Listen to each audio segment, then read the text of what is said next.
Tuan-tuan, ada di kalangan pekerja-pekerja yang hilang pekerjaan sebabkan emosi yang tak dikawal dengan baik.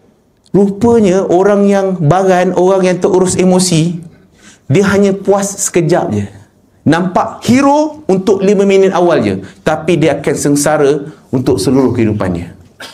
Jadi sebab itulah Nabi pesan banyak kali, jangan marah, jangan marah, jangan marah. Tapi apa maksud jangan marah? Saya ni ada perasaan marah. Habis tu macam mana pula saya nak menguruskan marah saya ni? Jadi tuan-tuan, ada satu teori pasal EQ ni. Emotional quotient ataupun emotional intelligence ni, dalam kajian, pemimpin yang ada EQ tinggi, dia mampu untuk kawal orang di bawahannya dalam keadaan orang bawahan dia ikut cakap bukan sebab takut tapi sebab suka. Orang yang ada EQ tinggi.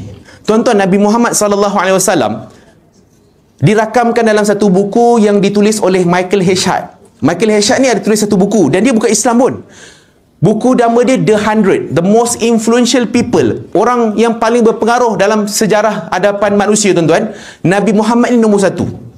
Dan kenapa letak nombor 1? Kerana salah satunya adalah Nabi Muhammad mampu untuk memerintah, bagi arahan dan juga memimpin satu gerakan ataupun sahabat-sahabat ni tanpa perlu untuk buat orang rasa takut, tapi dengan kasih sayang. Sampai hari ni tuan-tuan, kita boleh beriman pada Rasul, ikut Nabi, padahal kita tak pernah jumpa Nabi pun. Tak pernah bercakap pun dengan Nabi.